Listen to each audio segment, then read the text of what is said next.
Narito na naman ang mainit na balita mula sa mundo ng politika. Matinding balita ang gumanig sa buong bansa ngayong araw matapos kumalat ang ulat na umano'y may inilabas na warrant of arrest laban kay President Kuting ng Norte Jr. Ayon sa mga hindi pa kumpirmadong impormasyon, hawak na raw ng ilang opisyal ng Korte Suprema ang nasabing dokumento na may kinalaman umano sa isang mabigat na kaso ng katawalian at pag-abuso sa kapangyarihan. Agad na nagdulot ito ng pagkagulat sa publiko at matinding diskusyon sa mga social media platform. Sa gitna ng lumalakas na usapin, nananatiling tikom ang bibig ng Malacanang. Ayon sa mga ulat, nakataas na raw sa high alert status ang seguridad sa palasyo matapos mabalitaan ang umano'y warrant laban sa Pangulo. Maging ang Presidential Security Group ay mahigpit na nagbabantay sa paligid ng palasyo habang sinisikap ng mga opisyal na malaman ang buong detalye ng issue. Samantala, ilang mga mambabatas at abogado ang nananawagan ng kalinawan mula sa Korte Suprema. Ayon sa kanila, kung totoo man ang ulat, ito ay isang makasaysayang pangyayari sa kasaysayan ng bansa at maaaring magdulot ng malaking pagbabago sa politika ng bansa. Subalit kung ito naman ay fake news, kinakailangan agad itong pabulaanan upang maiwasan ng kaguluhan at maling impormasyon sa publiko. Sa ngayon, wala pang opisyal na pahayag mula sa Korte Suprema o sa Palasyo hinggil sa nasabing issue. Patuloy pa rin ang investigasyon at pag-verify ng mga media outlets sa mga lumalabas na impormasyon. Isa lamang ang malinaw, tila isang napakalaking pasabog ang maaaring gumulantang sa administrasyon sa mga susunod na araw. At yan nga ang mga balitang ating pagkakatutukan, at kung bago ka pa lamang sa aking channel ay huwag kakalimutang mag-like, share and subscribe para updated ka sa mga bagong balita dito sa Tatak Pinas.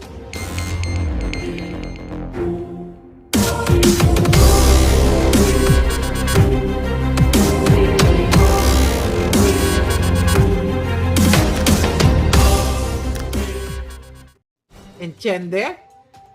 Oh, gusto mo pang malaman? Sinabi sa'yo ni Kitty na nung pinapasok ka niya, nung pinayagan ka na pumasok dyan sa bahay nila, merong pag-uusap ang mag-ina. Meron silang conversation. Kaya alam ni Kitty ang katotohanan na inalaw ka. Siyempre tayo mga magpamilya, nag-uusap-usap tayo. Kunyari, ako si Kitty. Sasabihin ko, o ako na lang si Hanilet, o ikaw si Kitty Palangga. O, nagpaalam itong Breton na itong upaw, mag-picture-picture daw doon sa bahay. Ano, anak, payagan ba natin? O, siguro sabi ni Kitty, oo ma, payagan mo kasi supporter naman niya ni Dada. Ganyan-ganyan. Ang problema, nakalimot ka. Ano ka? Na limot-limot ka na rin? Or napasukan ng kaalputan yung jutak mo? Oh, ako pa kasi kinakalaban ninyo eh. 'Di ba? Nagtulong-tulong nga kayo eh, 'di ba? Natutumban niyo ako. Nanawagan pa kayo, unfollow Maharlika. Lahat na lang kajotahan ninyo. So yan ang eksena diyan mga kababayan.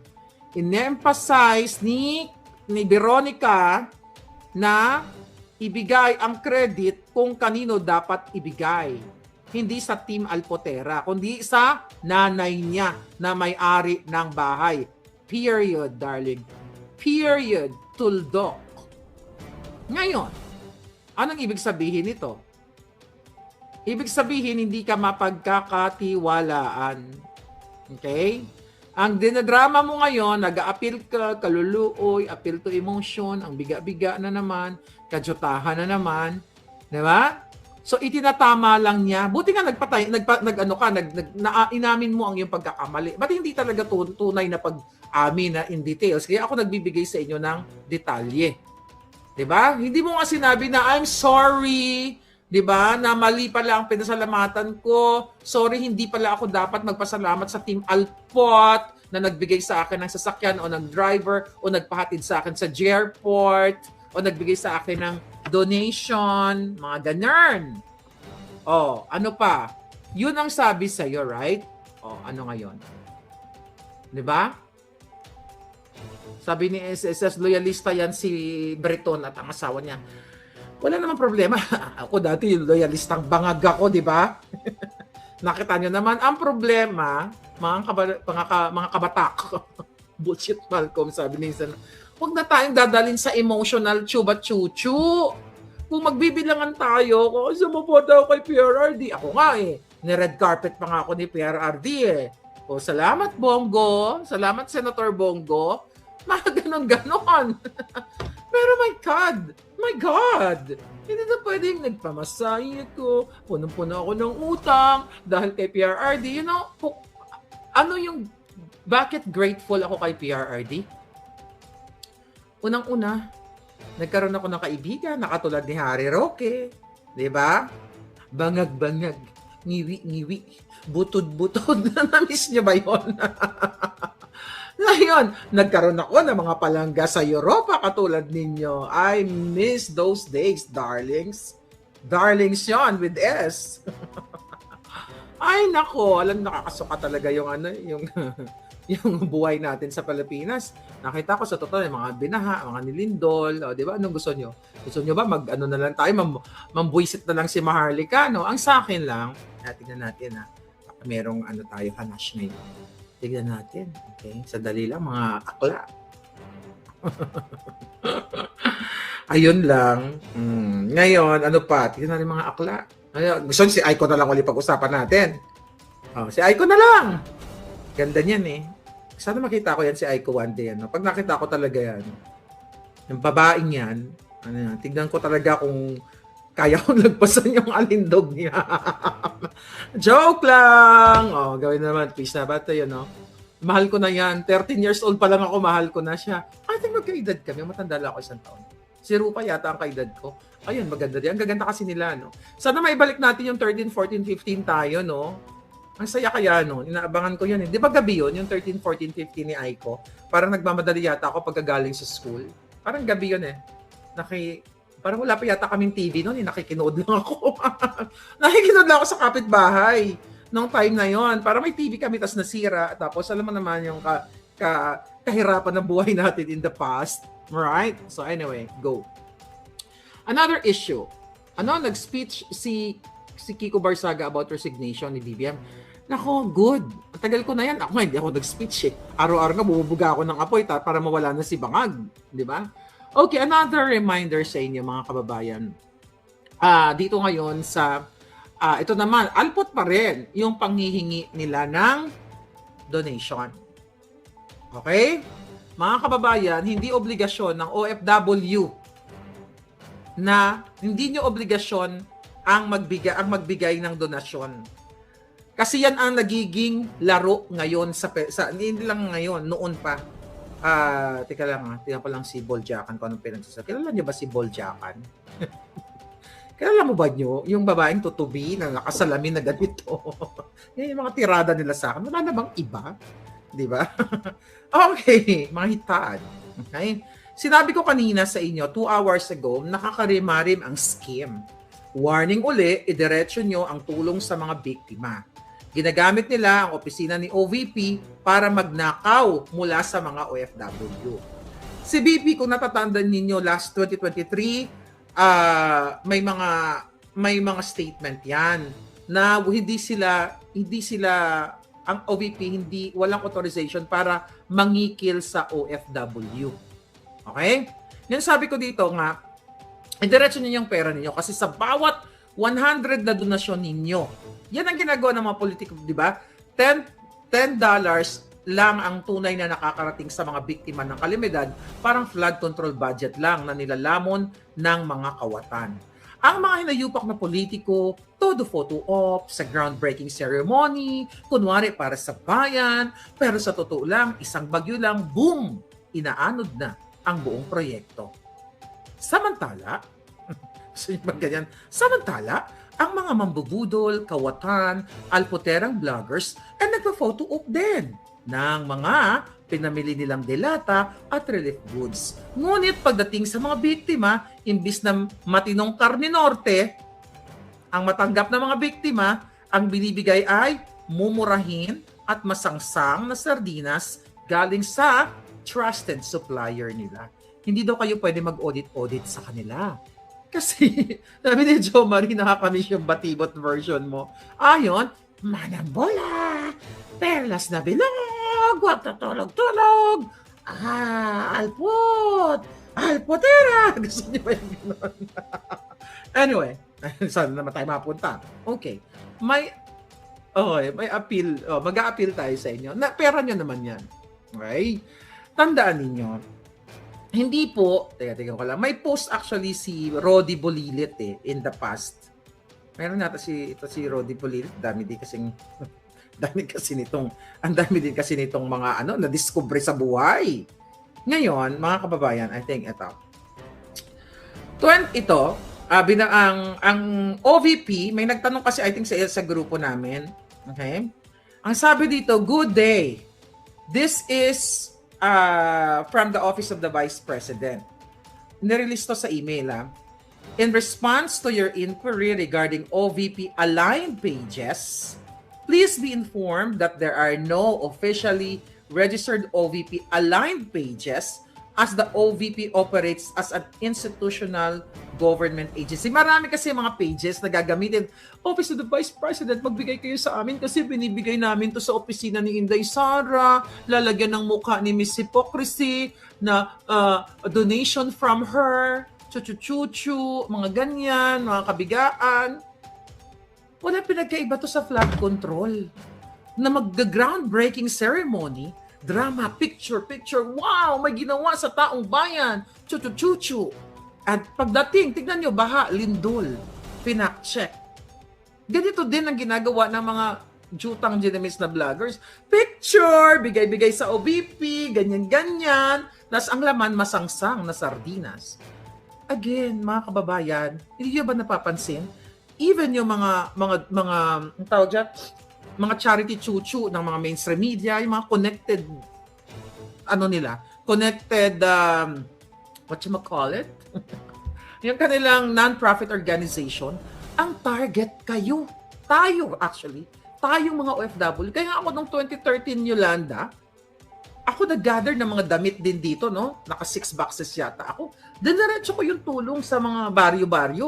Hindi ako dumaan sa mga ahensya. Kasi if you really want to help, diretso ka. Kasi ang OVP may budget naman yan.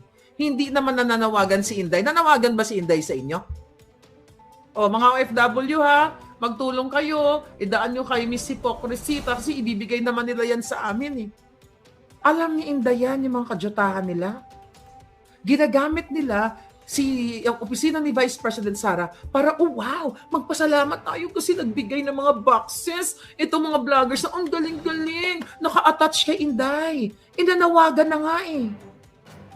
Nawala silang inaatasang mga pages na manulisit. Tapos ibabato nila sa akin.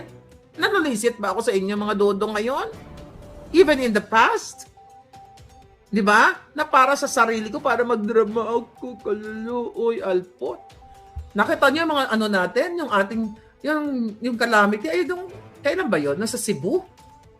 Di ba? Yun yung mga binigay niyo sa akin ng mga pakulay-kulay noon, pinagbibigay ko doon. But I did not ask you na talagang manawagan ako, magbigay kayo sa akin. Ganito, ganyan-ganyan. Yung mga mga starry night and everything. Wala, pakialam dyan, binibigay ko yan doon. Budado pa nga ako, kaya nga gayon, puro na ako utang katulad ni Malcolm eh. Alam mo, sabi ko rin all time may utang. Nabubuhay ako sa utang. Di ba? Nabubuhay tayo dito sa Amerika sa swipe lang. Minsan sasabihin ko, mag-swipe ako ng credit card. Tanga na, max out na to ah. Sabi ko, anak, may cash ka ba dyan? Magamit yung credit card ko, anak. Wala tayong pera ngayon. Pautangin mo nga ako. Ay, nako. Anyway, mga kababayan, ano ba ang mga eksena natin dito? 'Di ba? Ako lang talaga yung vlogger na Ako lang talaga yung vlogger na max out ang credit card. Pero itong mga alpot, nabubuhay sila sa donation. Dami nilang pera, meron sila pang patanggal ng taba, may panggurgur ng suso, mga ganon, 'di ba? Nakita ninyo? May panggasto sila sa kanilang pagpatanggal ng taba. Samantalang si Maharlika broke pa rin. Mayabang kasi ako. Alam mo kung bakit? May mga nag-offer sa akin, di ba sinabi ko sa inyo? Noon pa lang, pag uwi ko, nag-offer sa akin ng business class. I declined. Para what? Business class? Para isang lako kaluluwa ko sa'yo. May mga nag-offer, pero kasi I'm not into that. Kasi ang support ako, hindi naman bayad. Hindi naman ako nanulisit para sa pangtapyas ng taba. Ayan guwasya lang ang katapat nito. Hindi ko kailangan pa-chop-chop sa doktor. Kasi wala akong pambayad sa doktor. Di ba? Sa surgeon. Papatangos ng ilong? I don't need that, darling. Kahit suntokin mga ilong ko.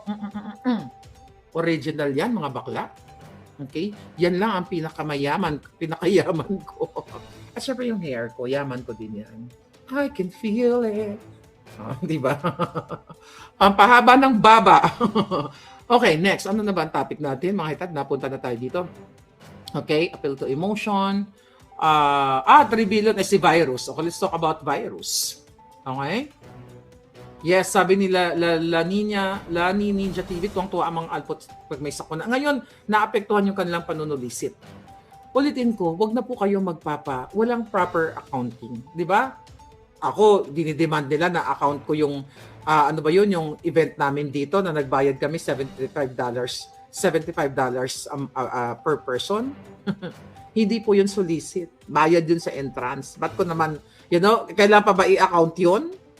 Maliwanag na bawat tao nagbayad ng $75 para sa venue, para sa pagkain. Itong sinusolicit nyo ngayon. Gagamitin nyo pa ang pangalan ni Vice President Sara. Kung ako kay Vice President Sara, suntukin ko isa-isa yung mga yan. Ang sabi ko, mga tanginan nyo ginagamit nyo na naman ang pangalan ko Hindi pa ba kayo natututo? Si Inday naman, natututo naman na yan. Kaya lang siguro sabi ni Inday, tanginan, dami ko ng problema, dagdag pa itong mga hayop na to.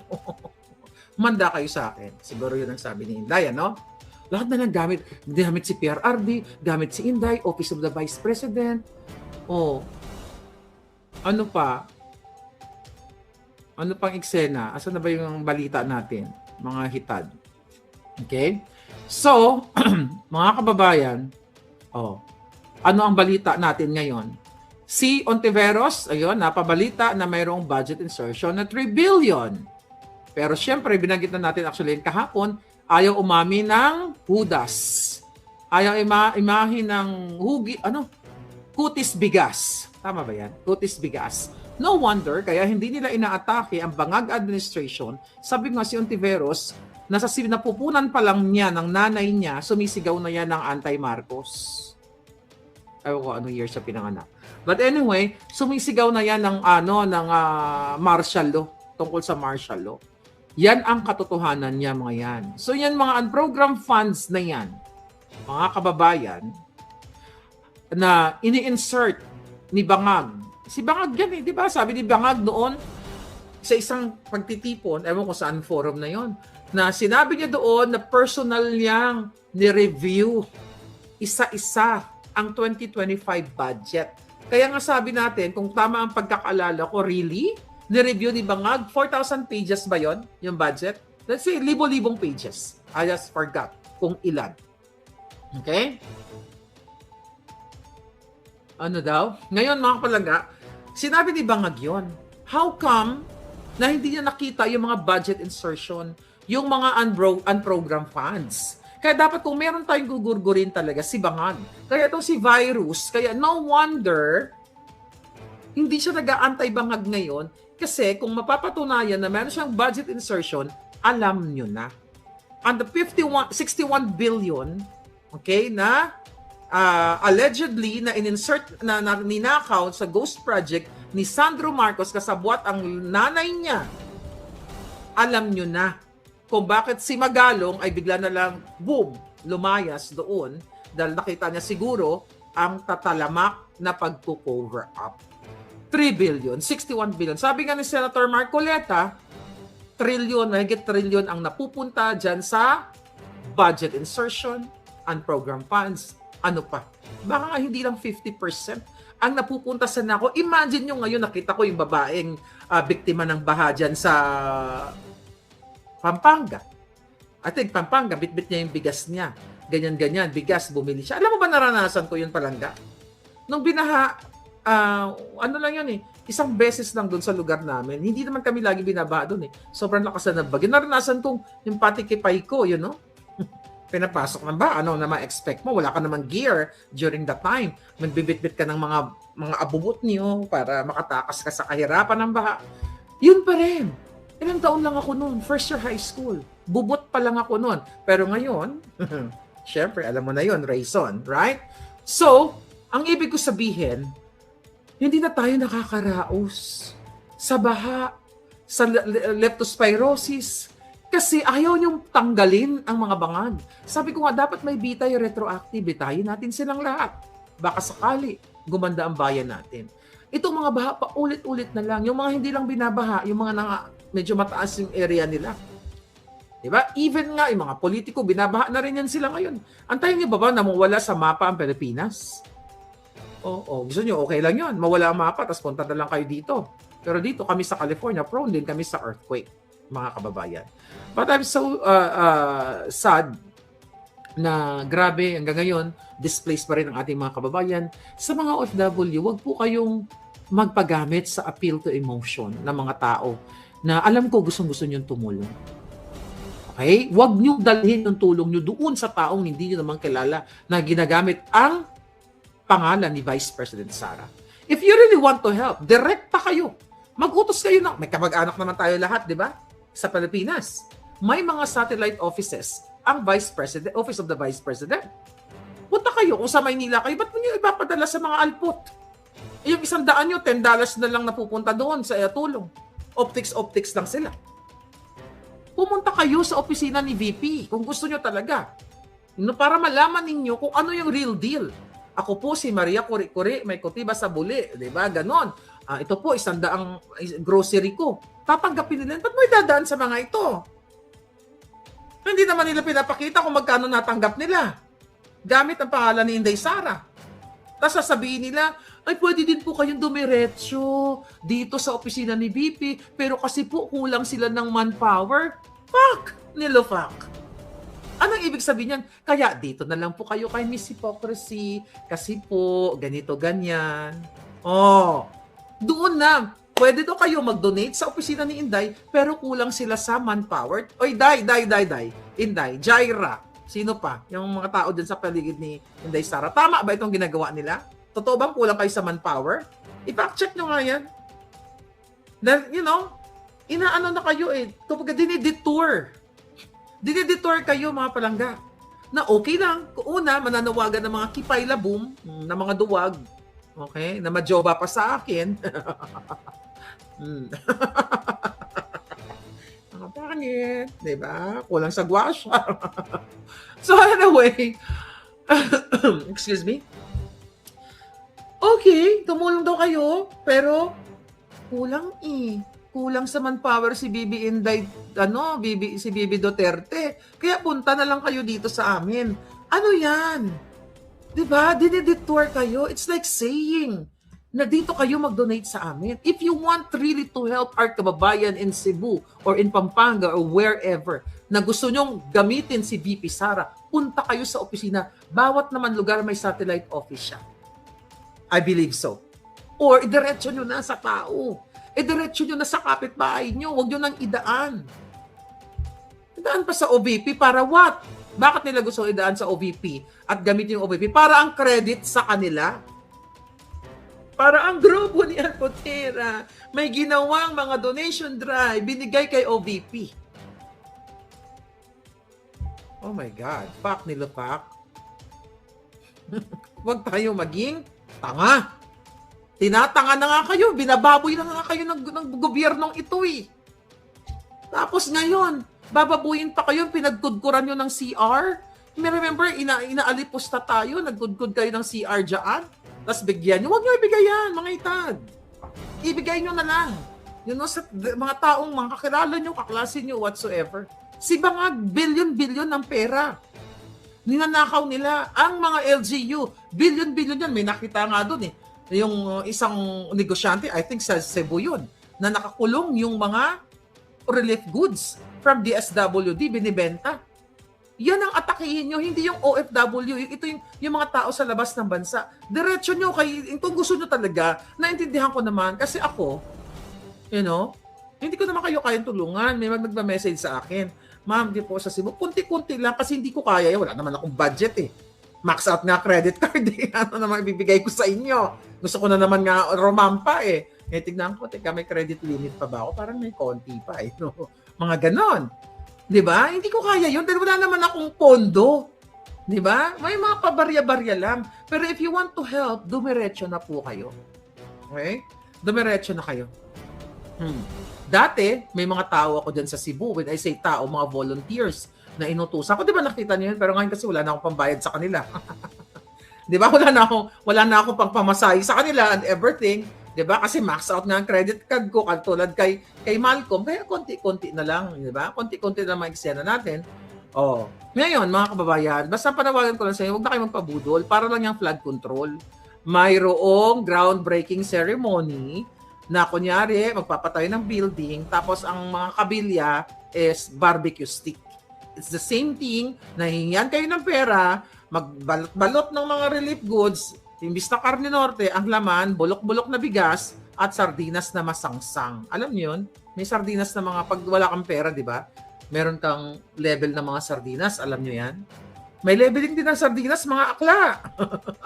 Oh, ano ang pasahal na sardinas? Di ba? Ang ligo, masarap yan. Ang master, medyo dati sunod-sunod yan. O ano pa tapos may mga never heard na mga marka ng sardinas, medyo malangsa-langsa na yan. Kailangan mong isang kutsa ng bonggang-bongga, right? Oh. At ang Cebu. Oh. Gumagalaw naman ang LGU nila and I hope, basta ang sa akin lang. Hindi ko kayo pwede pigilang tumulong.